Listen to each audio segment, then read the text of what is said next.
வெளிப்படுத்தல் 13ஆம் அதிகாரம் அதனுடைய 1 to 4 வரைக்கும் வாசிப்போம்.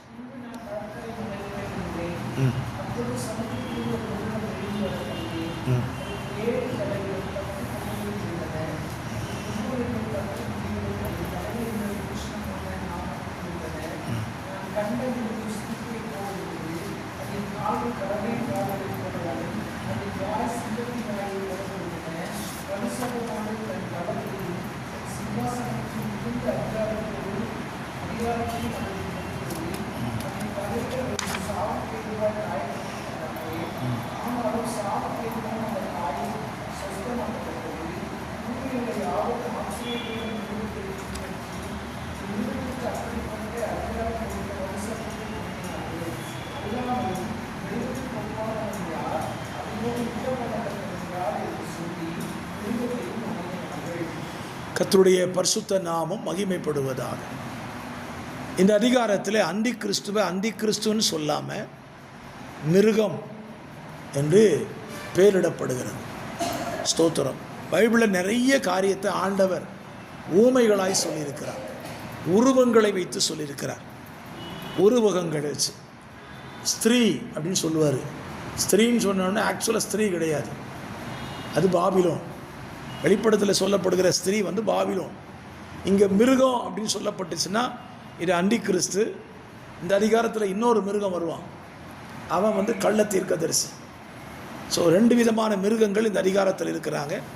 இந்த அதிகாரத்தினுடைய முக்கியம் என்ன அப்படின்னு கேட்டிங்கன்னா 666 என்கிற முத்திரை இந்த அதிகாரத்தில் தான் இருக்குது. இந்த 666 என்கிற முத்திரை மிகவும் கவனிக்கப்பட வேண்டிய ஒரு காரியம். இதை எல்லாரும் சொல்கிறாங்க 666 முத்திரை இப்போ வரல அப்படின்னு. ஆனால் சில வருஷங்களுக்கு முன்னாலவே இந்த 666 என்கிற முத்திரை வந்துவிட்டது. எப்படி வந்துட்டுன்னு கேட்டிங்கன்னா, நீங்கள் ஒரு நல்ல பேனா வச்சுருந்தீங்கன்னா அந்த பேனாவில் ஒரு பார் கோடு இருக்கும். பேனாவை சைடில் ஒரு பார் கோடு இருக்கும். அந்த பார் கோடு ஒவ்வொன்றுக்கும் ஒவ்வொரு எழுத்து கொடுத்துருப்பாங்க, நம்பர்ஸ். ஆனால் முதல் பார்கோடு, நடுவில் உள்ள பார்கோடு, கடைசியில் உள்ள பார்கோடுக்கு நம்பர் இருக்காது. இந்த நம்பர் என்னன்னு கேட்டிங்கன்னா 666. நாம் எழுதுகிற பேனாவில் கூட என்ன இருக்குது, 666 இருக்கு. நம்ம எதை நம்பலன்னோ எல்லாமே சாதாரணமாக ஒரு பேனா, அந்த பேனாவில் கூட இப்போ என்ன பண்ணிட்டாங்க 666 குத்தி வச்சுட்டாங்க. ஸ்தோத்திரம். இப்போ வர்ற கிறிஸ்டியன்ஸு வெளியிடுகிற பேனாவில் பார்த்தா இருக்காது. இப்போ நான் வச்சுருக்கிற பேனாவில் பார்கோடு கிடையாது, ஆனால் எல்லா இதுலேயும் வச்சுட்டாங்க. ஏன் அப்படின்னா இது மறைமுகமாகவே ஏற்கனவே இந்த 666 என்ன செஞ்சிச்சு, தேசத்தில் பரவி விட்டது. நீங்கள் ஒரு சோப்பு எடுங்க, பார்கோடு. பருப்பு பேக்கெட்டாக வாங்கினீங்கன்னா பார்கோடு ஸ்கேன் பண்ணி தான் எடுப்பான். இப்படி எல்லாத்துக்கும் பார்கோடு கொண்டு வந்துட்டான். பஸ்ஸில் ட்ராவல் பண்ணிங்கன்னா இப்போ நிறைய பஸ்ஸில் எதை கொண்டு வந்தான், ஸ்கேனிங் மிஷின் கொண்டு வந்துட்டான். பணம் கையில் பணம் கொண்டு போக வேண்டாம், செல்ஃபோன் இருந்து அக்கௌண்ட்டில் பணம் இருந்தால் போது ஸ்கேன் பண்ணிக்கலாம். எல்லாத்துக்கும் பார்கோடு, கியூஆர் கோடு கொண்டு சேர்த்துட்டான். இந்த அந்தி கிறிஸ்து வருவதற்கு முன்பதாக இது எல்லாம் என்ன செய்யும், ஆயத்தமாக்கப்படும்.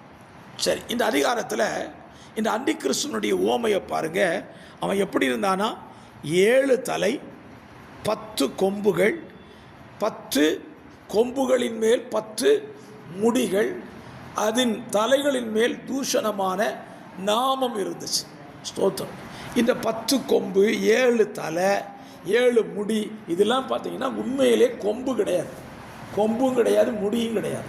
இந்த 10 கொம்பு என்பது 10 ராஜாக்கள். இன்றைக்கி ஐரோப்பிய யூனியன் அப்படின்னு சொல்லி 10 நாடுகள் சேர்ந்து ஒரு யூனியனை ஆரம்பிச்சிருக்கிறாங்க. இவங்க தான் அந்தி கிறிஸ்துவை வெளிப்படுத்த போகிறாங்க. ஸோ 10 கொம்புகள், 10 நாடுகள், 7 தலைகள், 7 விதமான தலைவர்கள், 7 தலைவர்கள் கொண்டு 10 நாடுகளை கொண்டு 10 விதமான அதிகாரங்களை கொண்டவனாய்த்தான் இந்த அந்தி கிறிஸ்து வெளிப்பட போகிறான். அப்போ அவன் வெளிப்படும் பொழுதே வித்தியாசமாக தான் வெளிவருகிறான். ஸ்தோத்திரம்.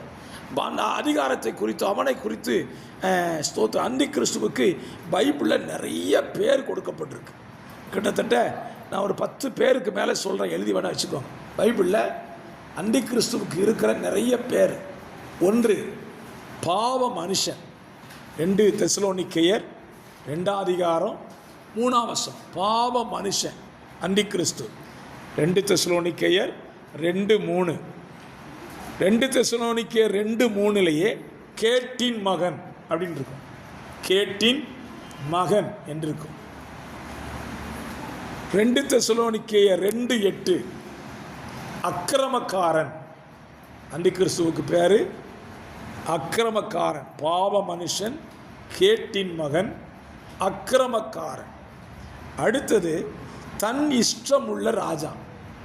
தன் இஷ்டமுள்ள ராஜா. தானியேல் 11:36. தன் இஷ்டமுள்ள ராஜா. தானியேல் 11:36. தானியேல் 7:8 சிறிய கொம்பு. இந்த அந்தி கிறிஸ்துவுக்கு பேரெல்லாம் பாருங்கள், சிறிய கொம்பு. தானியேல் 7:8. 1 யோவான் 2ஆம் அதிகாரம் 22ஆம் வசனத்தில் அந்தி கிறிஸ்துவனே இருக்குது. பிதாவையும் குமாரனையும் மறுதலிக்கிறவன் அந்தி கிறிஸ்து. தானியேல் 9:24 சாமர்த்தியமான ராஜா. தானியேல் 9:24 சாமர்த்தியமான ராஜா. தானியேல் ஏசாயா 14:12 லூசிஃபர், அதிகாலையின் மகனாகிய விடிவெள்ளி லூசிஃபர்.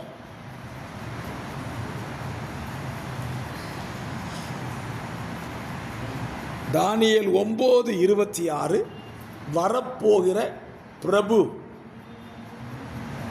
வரப்போகிற பிரபு. தானியேல் 9:26. யோவான் 5:43 சுயநாமத்தில் வருகிறவன். இயேசு பிதாவின் நாமத்தில் வந்தார், இவன் சொந்த நாமத்தில் வருவான். வெளிப்படுத்தல் 11:7 மிருகம். அந்தி கிறிஸ்துவுக்கு பேரை பார்த்தீங்களா, மிருகம்.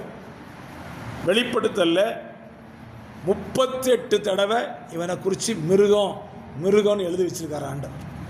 ஸோ மிருகத்தை மிருகமாக தான் என்ன செய்யணும், நம்ம பார்க்கணும். அவனை போய் ராஜா வாங்க மேசியா அதிபதியெல்லாம் சொல்ல முடியும். சரி, இந்த மிருகம் எங்கே இருந்து வருது அப்படின்னு பார்த்தீங்கன்னா, சமுத்திரத்திலிருந்து எழும்பி வர கண்டேன். 1ஆம் வசனத்தில் இருக்குது.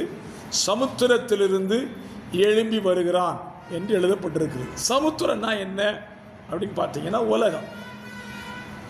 அதுவும் புறஜாதிகளில் இருந்து வருவான் என்று இவனை குறித்து சொல்லப்படுகிறது.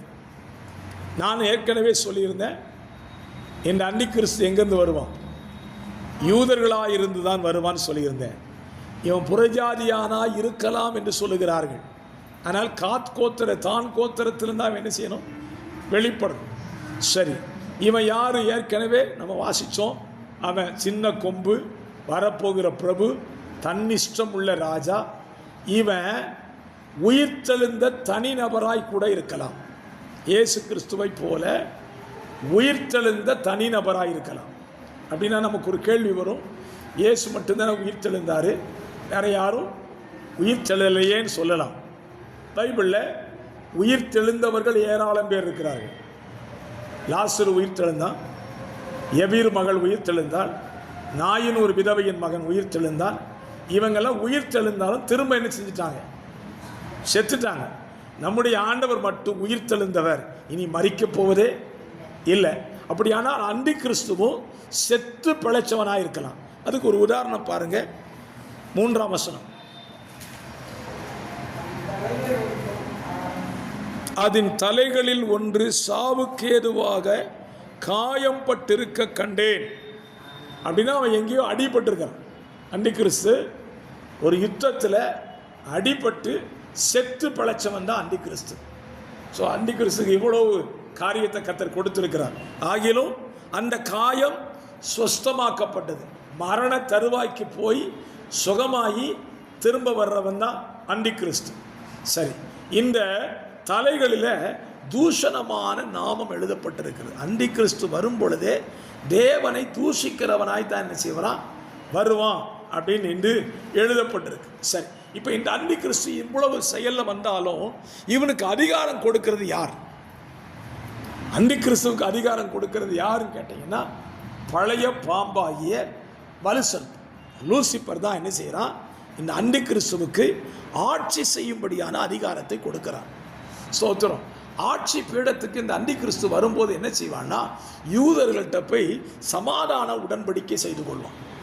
7 வருஷம் நான் உங்களுக்கு என்ன செய்கிறேன், சமாதானமாக இருக்கும், நான் என்ன நீங்கள் தலைவனாக்குங்க அப்படின்னு சொன்னோன்னே யூதர்கள் அவனை ஏற்றுக்கொள்வார்கள்.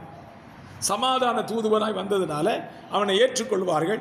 அவன் ஆட்சி பீடத்துக்கு வந்த உடனே இந்த 10 ராஜாக்களை வைத்து தான் ஆட்சி பீடத்துக்கு வருகிறான். 10 நாடுகளை வைத்து அதில் 3 நாடுகளை அவன் ஜெயிச்சிருவான். யுத்தம் பண்ணி கீழ் அடக்கிட்டு இவன் தனி ஆளாக ஆட்சி பீடத்தில் உட்காருவான் முதல்ல.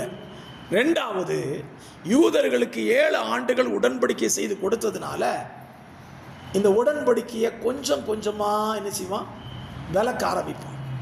விலக்கி 3.5 ஆண்டு வரும்போது யுத்தங்கத உடன்படிக்கையை முறிச்சு போட்டுருவான். உனக்கு எனக்கும் உடன்படிக்கை கிடையாது. இந்த 3.5 ஆண்டுகளில் என்ன நடக்கும் அப்படின்னு கேட்டிங்கன்னா, எருசலேம் ஆலயம் முழுமையாய் கட்டப்பட்டு வழிபாட்டுக்கு அது ஆயத்தமாக்கப்பட்டு விடும். யூதர்கள் போய் அந்த எருசலேம் தேவாலயத்தில் மேசியாவை ஆராதிக்க ஆரம்பிப்பார்கள். மேசியா யார் என்றால் அந்தி கிறிஸ்துவாக இருப்பான். அந்தி கிறிஸ்துவை தன்னை காமிச்சுக்கிட்டு, மேசியான்னு காமிச்சுக்கிட்டு இந்த ஆலயத்தில் என்ன செய்வாங்க, ஜனங்கள் தேவனை ஆராதிக்க ஆரம்பிப்பார்கள். இப்படி ஆராதிக்க ஆரம்பிக்கும் போது தான் 3.5 ஆண்டுகள் அவன் செய்த உடன்படிக்கையை முறிச்சுவான். முறிச்சிட்டு சொல்லுவான், நான் தான் மேசியா, என்னை நீங்கள் தான் வணங்கணும், எனக்கு நீங்கள் தான் பலி செலுத்தணும், என்னை வணங்கலைன்னா நான் உங்களை என்ன செய்வேன், உபத்திரவப்படுத்துவேன்னு சொல்லி மகா உபத்திரவத்தை அவன் ஆரம்பிக்கிறான். இந்த மகா உபத்திரவம் யாருக்கு அப்படின்னு பார்த்தீங்கன்னா, முதல்ல யூதர்களுக்கு தான். மகா உபத்திரம் யாருக்கு தான்? யூதர்களுக்கு தான். ஏன் யூதர்களுக்கு தான் மகா உபத்திரவம்னு சொல்ல காரணம் என்ன? அவனுடைய முழு லட்சியமே யூத குலத்தை என்ன செய்யணும், அழிக்கணும். நீங்கள் பைபிளில் மத்தேயு 2ஆம் அதிகாரத்தை படிச்சீங்கன்னா, ஏரோது கேள்விப்பட்ட ஒரு காரியம், யூதருக்கு ராஜாவாய் பிறந்திருக்கிறவர் எங்கே அப்படின்னு கேள்விப்பட்ட உடனே அவன் நினைச்சா யார் அழிக்கணும், அந்த ராஜாவை அழிக்கணும். அன்னைக்கு அழிக்க நினைச்சா முடியலை. இப்போவும் பிசாசு யாரை அழிக்க நினைக்கிறான், யூதர்களை தான் அழிக்க நினைப்பான். ஆனால் யூதர்களை தேவன் அழிக்க என்ன செய்ய மாட்டார், ஒப்பு கொடுக்க மாட்டார். ஏனென்றால் அது அவருடைய சொந்த ஜனம். சொந்த ஜனத்தை ஒரு நாள் என்ன செய்ய மாட்டார், ஆண்டவர் அழிக்க ஒப்பு கொடுக்கவே மாட்டார். சரி, இப்போ இந்த அந்தி கிறிஸ்து ஆட்சி பீடத்துக்கு வந்துட்டான். ஆட்சி பீடத்துக்கு வந்த பிறகு இந்த அந்தி கிறிஸ்து என்ன செய்கிறான் பாருங்க. 8ஆம் வசனத்தில், 8ஆம் வசனம், உலக தோற்றம் முதல் எழுதப்பட்டிராத பூமியின் குடிகள் யாவரும் அதை, அப்போ ஜீவ புஸ்தகத்தில் பேர் எழுதப்பட்டவன் வணங்க மாட்டான். இப்போ ஒரு கேள்வி இந்த இடத்துல நான் கேட்குற போது சொல்லுங்க பாப்போம்.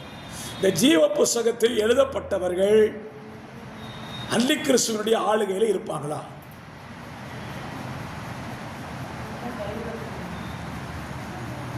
ஜீவ புஸ்தகத்தில் பேர் எழுதப்பட்டவன் பரதீசுக்கு போகணும், பேரடைஸுக்கு போயிடணும்.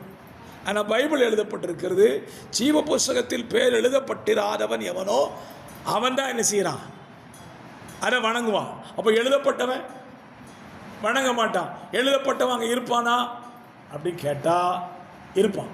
அவன் யார்? கைவிடப்பட்டு போன பரிசுத்தவான்கள், தேவ பிள்ளைகள். இவங்க அந்த காலத்தில் இருப்பாங்க. அவங்க என்ன எதை வணங்க மாட்டாங்க, அந்தி கிறிஸ்துவ மிருகத்தை வணங்க மாட்டாங்க. வணங்குறவனை பற்றி அந்தி கிறிஸ்துவுக்கு பிரச்சனையே கிடையாது. வணங்காதவன் மேலே அவனுக்கு என்ன செய்யும், கோபம் வரும். பைபிளில் தானியேலின் புஸ்தகத்தில் 3ஆம் அதிகாரத்தில் இதுக்கு ஒரு உதாரணம் இருக்கு. தானியேல் 3ஆம் அதிகாரத்தில் நேபுகாத்நேச்சார் தூரா என்கிற சமபூமியில் 60 முழம் உயரத்துக்கு ஒரு சிலையை உண்டாக்கி அந்த சிலையை வணங்கும்படி தன் தேசத்தில் உள்ள எல்லா அதிகாரிகளுக்கும் 3ஆம் அதிகாரம் 1 to 4 வரைக்கும் படிச்சிங்கன்னா தேசாதிபதிகள், தலைவர்கள், மாகாண தலைவர்கள், ஜனங்கள், ஆண்கள், பெண்கள், சின்னவரை, சிறுவர்கள், பெரியவர்கள், வாலிபர்கள் எல்லாரையும் வர சொல்லிடுவான். கட்டளை என்ன? நான் நிறுத்தின சிலையை வணங்கணும். எல்லாரும் வந்தாங்க. மேலவாத்தியக்காரன் வந்தான். எல்லாரும் வந்து அடிச்சாச்சு. அடிச்சு இப்போ கலப்பின உடனே எல்லாரும் எதை கூப்பிட்டாங்க? சிலையை கூப்பிட்டாங்க. ஆனால் எபிரேய புருஷர்கள் 3 பேர் மட்டும் என்ன செய்யலை? அதை வணங்கலை. தானியேல் வணங்கினானா? இப்போ தானியேல் எங்கே போயிட்டான்? எபிரேய நேபுகாத்நேச்சாருடைய அரண்மனையில் இருந்ததான அனனியா, அசரியா, மிசாவேல் இவங்க 3 பேர் மட்டும்தான் வணங்கலை. தானியேல் எங்கே போனார்? தானியேல் அங்கே தானே இருக்கணும். இப்போ தானியேல் வணங்கியிருப்பாரா? தானியேல் வணங்கலை. ஏன் வணங்கலைன்னா, ஏற்கனவே நேபுகாத்நேச்சார் தானியேலை என்ன செஞ்சுட்டான்? தலைக்கு மேலே உயர்த்திட்டான். ஏன்னா சொப்பனத்தையும் சொல்லி அர்த்தத்தையும் சொல்லிட்டான். அதனால தானியேலை தூக்கி தலை மேலே வச்சுட்டான். இப்போ நிறுத்தின சிலையை தானியேல் வணங்காததுக்கு அவனுக்கு பிரச்சனையே இல்லை. ஸோ தானியேல் இந்த இடத்தில் நேபுகாத்நேச்சாரால் கவனிக்கப்படாத ஒரு நபர். இந்த 3 புருஷர்கள் வணங்கலன்னு நேபுகாத்நேச்சாருக்கு என்ன செய்யுது? கோபம் வருது. அவர்களை அக்கினி சூளையில் தூக்கி போடுதான். இதுதான் அந்தி கிறிஸ்துவின் நாட்களே நடக்கும். தன்னை வணங்கலன்னு தெரிஞ்ச உடனே அவங்களுக்கு மேலே என்ன செய்வான்? யுத்தம் பண்ண ஆரம்பிச்சோம்.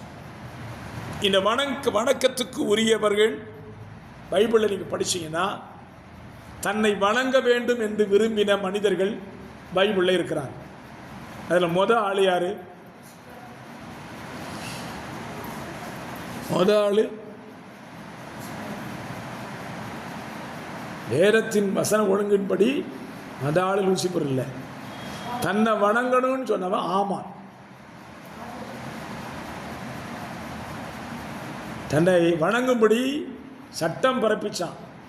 மொர்தெகாய் தன்னை வணங்கவில்லை என்று கண்ட பொழுதுதான் கோபம் வந்து யூதர்களை அழிக்கணும்னு திட்டம் போட்டான். சரிதானா? 2வது இயேசு கிறிஸ்துவிட்ட வந்து யார் நிற்கிறா? லூசிபர் சொல்கிறான், நீர் என்னை விழுந்து பணிந்து கொள்ளுங்கிறான். சரியா? இப்போ தன்னை வணங்கணும் அப்படின்னு சொல்கிறவங்கெல்லாம் பைபிளில் அழிஞ்ச சரித்திரம். ஆமானும் அழிஞ்சான், பிசாசு அழிய போகிறான். அப்போ ஏன் அப்படின்னு கேட்டிங்கன்னா, ஆண்டவர் சொன்னார், வணக்கத்திற்கும் ஆராதனைக்கும் உரியவர் என் ஆண்டவரை இயேசு மாத்திரம்தான். அல்லேலூயா. எந்த மனுஷனையும் வணங்கணும் அவசியம் இல்லை. அதனால தான் பாஸ்டர் நாங்கள் உங்களை பார்த்தா தோத்திரம் சொல்லாமல் போகிறோம். வணக்கத்துக்கு அவர் தான் சொந்தக்காரர். நான் சொன்ன வணக்கம் என்பது மரியாதைக்குரியவர். சோத்திரம் சொல்கிறது என்ன அர்த்தம்? பாஸ்டர் உங்களை இன்னைக்கு ஆண்டவர் உயிரோடு பார்க்க வச்சாரே, அதுக்கு ஸ்தோத்திரம். அவருக்கு தான் ஸ்தோத்திரம், பாஸ்டருக்கு ஸ்தோத்திரம் கிடையாது. எனக்கு இப்போ ரொம்ப வேடிக்கையாக இருக்குது. நம்ம விசுவாசிகளை பார்த்து தான், மற்றவங்கள விட்டுருங்க. ஸ்தோத்திரம் சொல்கிறது வர வர மாறிக்கிட்டே போகுது. முதல்ல 2 கை கூப்பி ஸ்தோத்திரம் சொன்னாங்க, நல்லது. அப்புறம் ஒத்த கை ஸ்தோத்திரம் வந்துச்சு. இப்போ ஒரு கையும் தூக்குறது இல்லை. என்ன ஸ்தோத்திரம்? தலையை எப்படி ஆட்டு. இப்போ இதுவும் போயிட்டு தலையாட்டுறது நிப்பாட்டிட்டாங்க. பார்த்து ஒரு சிரிப்பு. நம்ம தான் சோத்திரம் சொல்கிறோமோ தெரியாமல் சொல்கிறோமோ ஒரு சிரிப்பு சிரிச்சு போயிடுறாங்க. சிலரை பாருங்க, சிரிச்சா கூட இவங்க யாரோ பெரிய ரெவரண்ட் மாதிரி இவங்க ஒரு மிதப்பில் நடக்கிறது. அவங்க நடக்கிற நடப்பைய பார்த்தா இயேசு கிறிஸ்துவை விட இவங்க பெரிய ஆளாக இருப்போம். விட பாவிகளா, ஏன் இப்படி மாறுறீங்க? எனக்கு புரியல. இயேசு கிறிஸ்து எவ்வளோ பெரிய தெய்வம். அவரே சொல்றாரு, பிதா ஒருவரை தவிர நல்லவன் ஒருவனும் இல்லை. வணங்குகிறது அவரை வணங்குற, என்ன வணங்காதுன்னு சொன்னாரு. அப்படிப்பட்ட உன்னதமான தேவனுடைய பிள்ளைகளாக இருக்கிற நமக்கு என்ன கெம வாழுது? நம்ம ஒன்றுமே கிடையாது. பைபிளில் நம்மளை குறித்து தாவீது சொன்ன வார்த்தை எனக்கு ரொம்ப பிடிக்கும். நானோ புழு, நானோ ஒரு புழு. புழுவுக்கு என்னத்துக்கு இந்த கர்வம்? அவர் சொல்றார், உன்னை நான் மண் என்று நினைவு கூறுகிறேன். நம்ம தான் நினச்சிக்கிட்டு நம்ம பெரிய ஆளுங்க. நம்ம யாரு? அப்பா பார்வையில் மண்ணு. மண்ணோடுகளுக்கு ஒத்ததா இருக்கிற உனக்கு ஏன் இந்த பெருமை? வேண்டாமே. சோத்திரம். அப்போ வணக்கத்துக்கு உரியவர் நம்முடைய தேவன் மாத்திரம்தான். இப்போ அண்டை கிறிஸ்து என்ன நினைக்கிறான்? என்ன வணங்கணும், என்ன வணங்கலைன்னா என்ன செய்வோம்? உன்னை உபத்திரப்படுத்தும். இது அண்டை கிறிஸ்துவின் நாட்களில் மகா உபத்திரவ காலத்தில் என்ன செய்ய போகுது? வரத்தான் போகும். சோத்திரம். இப்போ இந்த வணக்கத்துக்கு அவன் என்ன கொண்டு வரப்போகிறான் அப்படின்னு கேட்டிங்கன்னா, இந்த அதிகாரத்தில் முக்கியமான ஒரு பகுதியை நான் இன்னைக்கு சொல்லி நம்ம ஜபிக்கலாம். அதனுடைய 16ஆம் வசனம், சிறியோர்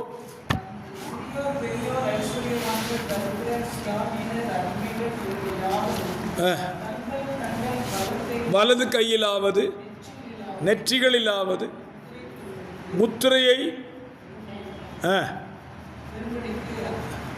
அந்த மிருகத்தின் முத்திரையாவது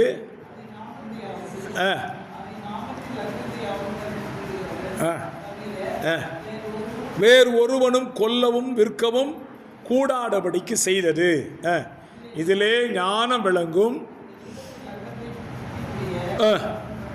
புத்தி உடையவன் கணக்கு பார்க்க கடவன். அது மனுஷருடைய இலக்கத்தின்படி 666 666. நான் பைபிள் காலேஜ் படிக்கிற காலங்கள், திருநெல்வேலியிலேருந்து பாபநாசத்துலேருந்து கோயம்புத்தூருக்கு முதல் எஸ்சிடிசி ஸ்டேட் கவர்மெண்ட் பஸ்ஸு விட்டாங்க. இப்போ ஸ்தோத்திரம், அது அரசு பேருந்துன்னு சொல்லி போடுறாங்க. அந்த பஸ்ஸு முதல்ல பாபநாசம் டிப்போலேருந்து எங்கே போகுது? கோயம்புத்தூருக்கு போகுது. அந்த நம்பர்த்தினுடைய அந்த வண்டியினுடைய தடம் எண் அப்படின்னு அறிவிக்கிறாங்க. முதல்ல அந்த வண்டிக்கு தடம் எடுத்து கொடுத்தோமா 666. நாங்கள் அந்த பஸ்ஸில் போனோம். எல்லாரும் சொல்லிட்டோம், இதே அந்தி கிறிஸ்து வந்துட்டான், 666 வந்துட்டு அப்படின்னு. என்ன ஆச்சரியம் கேட்டிங்கன்னா, 666ன்னு போடப்பட்ட அந்த நம்பர் பஸ்ஸு ஒரு வருஷம் ஓடி ரிப்போர்ட் கொடுப்பாங்க. ஒவ்வொரு வண்டியும் ஓடி முடித்தோடனே ஆர்டிஓ ஆஃபீஸுக்கு போயிட்டு திரும்பி எஃப்சி காமிச்சிட்டு வரணும். அப்படி காமிக்க போனால் அந்த 666 என்று தடம் கொண்ட பஸ் ஆனது ஒரு விபத்து கூட நடக்கலை, ஒரு ஆக்சிடெண்ட் கூட இல்லாமல் ஃபஸ்ட் கிளாஸுக்கு இடம் வாங்கிச்சு. எங்களுக்கு அப்போவே புரிஞ்சிச்சு, அந்தி கிறிஸ்து அப்போவே வந்துட்டான்னு. நான் பைபிள் காலேஜ் முடிச்சு கிட்டத்தட்ட 30 வருஷம் தாண்டி போச்சு, இன்னும் வந்த பாடில்லை. அப்போ அந்தி கிறிஸ்து மறைமுகமாய் ஆங்காங்கே என்ன செய்கிறான்? செயல்பட்டு கொண்டு இருக்கிறான். சரிங்களா? சரி, இப்போ பாருங்கள், இந்த லக்கத்தை கணக்கு பார்க்க கடவன். இந்த லக்கம் எப்படி வெளிப்படும் அப்படின்னு கேட்டிங்கன்னா, இதை நம்ம முத்திரையாக குத்தணும். இப்போ நம்ம ரேஷன் கடையில் எல்லோரும் போகிறீங்கள, ரேஷன் கடையில் போனால் என்ன வைக்கிங்க? கை நாட்டு வைக்கணும், ரேகை வைக்கணும். சீக்கிரத்தில் இந்த ரேகையை க்ளோஸ் பண்ண போகிறாங்க. ரேகையை க்ளோஸ் பண்ணிவிட்டு ஸ்கேனிங் மிஷின் வரப்போகுது. என்ன ஸ்கேன் பண்ண போகிறான்? ஏன்னா ரேகை நிறைய பேருக்கு விழ மாட்டேங்குது அப்படின்னு சொல்லிட்டு நமக்கு ஒரு சிப்பு தரப்போகிறோம். இந்த சிப்புக்குள்ளே என்ன வந்துடும்? ஸ்மார்ட் கார்டு உள்ளே வந்துடும். ஸ்மார்ட் கார்டு நீ வேண்டாம், சிப்பை கையில் பொருத்தி விட்டுருவோம், நீங்கள் போய் கையை இப்படி காமிச்சா போதும், அது ஆட்டோமேட்டிக்காக என்ன செஞ்சிடும்? ஸ்கேன் ஆயிரும். இப்போ நம்ம வெப்பமா வைக்க மாட்டோமா? ரேஷன் கடையில் போய் நமக்கு அரிசி வாங்கணும்னா என்ன செய்யணும்? வச்சு தான் ஆகணும். வச்சா நம்ம எங்கே போயிடுவோம்? அந்தி கிறிஸ்து ஆளுகை கீழே போயிடுவோம். அப்படியா? இந்த வேலையெல்லாம் இப்போ செஞ்சிருவாங்க. நம்மளை அறியாமலேயே நம்ம எல்லாம் இப்போ என்ன நம்ம உடமையை நம்ம சொத்தை எல்லாம் எங்கே விற்றுட்டோம்? அரசாங்கத்துக்கு விற்றுட்டோம். என்னைக்கு ஆதார் கார்டை உள்ளே கொண்டு வந்தாங்களோ அன்னைக்கு மொத்தத்தையும் விற்றுட்டோம். நம்ம தகவல் எல்லாம் அவன்கிட்ட போயிட்டு இப்போ எல்லாம் ரெடி பண்ணி வச்சுட்டு அந்தி கிறிஸ்து வருகைக்கு மாத்திரம்தான் காத்திருப்பாங்க. ஸோ இந்த சிப்பு வரும், சிப்பு நம்மளும் பதிக்கத்தான் செய்ய போகிறோம். ஆனால் அந்தி கிறிஸ்து வரும்போது நாம் இருக்க மாட்டோம். இல்லை சொல்லுங்கள் பார்ப்போம். அமெரிக்கா தேசத்தில் பல மாகாணங்களில் இந்த சிப்பு வந்துட்டு நிறைய பேர் இப்போ சிப்பை என்ன செஞ்சுட்டாங்க, பறிச்சு விட்டுட்டாங்க. இப்போ சொல்கிறான், இந்த முத்திரையை நீ தரிக்கலைன்னா உனக்கு என்ன செய்ய முடியாது, விற்கவும் முடியாது, வாங்கவும் முடியாது. ஏன்னா எதை விற்போம், நம்மகிட்ட பொருள் இருந்தால் விற்போம், இல்லைன்னா வாங்குவோம். இப்போ உதாரணமாக இன்றைக்கி மதியம் சாப்பிடணும், அப்படி தானே? நம்ம யாரும் சாப்பாடு செய்யலை, நமக்கு என்ன தைரியம் இருக்குது, ஹோட்டலில் இருக்குது சாப்பாடு. நம்ம போனால் பாளையங்கோட்டையை பொறுத்தவரை பஞ்சமே இல்லை, ஏகப்பட்ட ஹோட்டல் இருக்குது, மெஸ் இருக்குது. இப்போ தைரியத்தில் வந்துட்டோம். இப்போ போய் மெஸ்ஸில் போய் அக்கா 2 சாப்பாடு கொடுங்க அப்படின்னு சொன்னோன்னா அவன் துட்டு இருக்கான்னு கேட்க மாட்டான். என்ன இருக்கான்னு கேட்பான், முத்திரை குத்திருக்கியான்னு கேட்பான். சார் துட்டு இருக்குது சார். துட்டையாமையா கேட்டான், முத்திரை இருக்கா, இல்லை, சோறு இல்லை. எந்த ஹோட்டலுக்குள்ளே போனால் என்ன தான் கேட்க போகிறான், முத்திரை இருக்கான்னு தான் கேட்போம். நம்ம முத்திரை குத்த மாட்டோம். நானும் குத்த மாட்டேன், நான் ஆண்டோடைய பிள்ளை, நான் குத்த மாட்டேன். சோறு இல்லை, வீட்டுக்கு போயிடுவோம். ராத்திரி ஆகுது, பசிக்குமா படிக்காதா, ராத்திரி பசிக்கும். பக்கத்தில் ஒரு கடை இருக்குது, அங்கே போய் அண்ணே சாப்பாடு கொடுக்கண்ணே, சாப்பாடை தர்றேன், முத்திரை இருக்கா, இல்லையே, சாப்பாடு தெரியாது, வந்துடுவோம். நைட்டும் படுத்துட்டோம். அடுத்த நாள் காலையில் பசி வயிறை குடைய ஆரம்பிச்சிடும். எந்த கடைக்கு போனாலும் முத்திரை முத்திரை முத்திரை கேட்க கேட்க நமக்கு தன்னால் தலை சுற்ற ஆரம்பிச்சிடும். பசி தாங்க முடியாது, வேறு வழி இல்லாமல் என்ன செஞ்சிருவோம், முத்திரையை குத்திடுவோம். குத்த போகும்போது உள்ள மனசாட்சி சொல்லும், முத்திரை குத்திராத, அந்திரி கிறிஸ்துவ மாட்டிக்கிடுவேன், குத்தாமல் இருந்து பட்டினி கடன் செத்தா கூட எங்கே போயிடலாம், ஏசப்பா வருகையில் 1000 வருஷம் அரசாட்சிக்கு போயிடலான்னு ஒரு மனசு சொல்லும். உடனே வீட்டுக்கு ஓடி வந்துடும், மறுபடியும் கொலை பட்டினி. இப்போ என்ன ஆசை வரும், ஆண்டவரே பசியாக இருக்குதுப்பா, தண்ணீரை ஜெபம் பண்ணி இதை சோறாக மாற்றுகிறேன், இது ரொட்டியாக மாற்றுறேன்னு சொல்லி தண்ணி குடிக்க வேண்டியதான். இந்த தண்ணியும் குடிக்கணும்னா தண்ணி என்ன செய்யணும், விலை கொடுத்தாமா. தண்ணி போடுற அந்த பிரதர் வர்றாரு, அண்ணே தண்ணி கொடுங்க, முத்திரை இருக்காக்கா, இல்லை, தண்ணி இல்லை. இப்படி எல்லா விதத்திலேயும் அந்தி கிறிஸ்து தன்னை வணங்காதவனுக்கு நெருக்கடி கொடுப்பான். இந்த நெருக்கடியெல்லாம் தாக்கு பிடிச்சி நிற்கிறவன் தான் இரத்த சாட்சியாக என்ன செய்வான், மறிப்பான். நம்ம அதுக்கெல்லாம் என்ன செய்யக்கூடாது, போகவே கூடாது. இப்போமே அழுதோ பொருளோ ஆண்டவரே ஆண்டவரே கத்தி கூப்பாடு போட்டு எங்கே போயிடணும், வருகையில் ஓடி போயிடணும். அல்லேலூயா. நம்ம பிள்ளைகளுக்கு சொல்லி கொடுத்துருவோம், எப்பா அம்மா இன்னைக்கு நீ அழுதானே சோறு தந்துடுவேன், அந்தி கிறிஸ்து சோறு தர மாட்டான், அதனால இன்னைக்கு அழுதாவது ஜோம் பண்ணி என்னத்தை வாங்கிக்கோ, அப்பா வருகைக்கு ஆயத்தமாகிக்கோ. அது ஒன்று தான் வழி. கைவிடப்பட்டுட்டா ஒருத்தரும் காப்பாற்ற முடியாது. ஆகவே இந்த வசனங்கள் எல்லாம் நம்ம பிள்ளைகளுக்கு சொல்லிக் கொடுப்போம், நம்ம பார்க்குற ஜனங்களுக்கு சொல்லுவோம். கர்த்தர் நம்மை ஆசீர்வதிப்பார். ஜெபிக்கலாமா? தலை வணங்குவோம். பரிசுத்தமுள்ள நல்ல பிதாவே, இந்த நல்ல பகற்காலங்களிலே உம்முடைய வேதத்தை தியானிப்பதற்கு எங்களுக்கு கொடுத்த நல்ல தருணத்துக்காய் ஸ்தோத்திரம். உண்மையாகவே வேதத்தை வாசிக்கிறவன் சிந்திக்க கடவன் எழுதியிருக்கிறீங்களப்பா. இதெல்லாம் ஒருவேளை அந்தி கிறிஸ்துவின் நாட்களில் நடக்கிறதா இருந்தாலும் நாங்கள் அவைகளுக்குள் செல்லக்கூடாது என்பதற்காக நீ எச்சரிப்பாக எழுதி வச்சிருக்கிறீங்கப்பா. ஆகவே நாங்கள் படிச்சிருக்கிறோம், எங்கள் பிள்ளைகளுக்கு சொல்லிக் கொடுக்க உதவி செய்யுங்க. எங்கள் சபை மக்களுடைய கண்களை இந்த பகுதிகளெல்லாம் கொண்டு போய் திறந்து அவர்களும் இதை படிக்க உதவி செய்யுங்க. நாமம் மட்டும் மகிமைப்படட்டும். இயேசுவின் நாமத்தை ஜெபிக்கிறேன், ஜெபம் கேளும் நல்ல பிதாவே, ஆமென். என் ஆத்துமாவே என் முழு உள்ளமே அவருடைய பரிசுத்த நாமத்தை ஸ்தோத்திரி. என் ஆத்துமாவே கர்த்தரை ஸ்தோத்திரி, கர்த்தர் செய்த சகல உபகாரங்களையும் மறவாது. ஆமென். ஸ்தோத்திரம், ஸ்தோத்திரம்.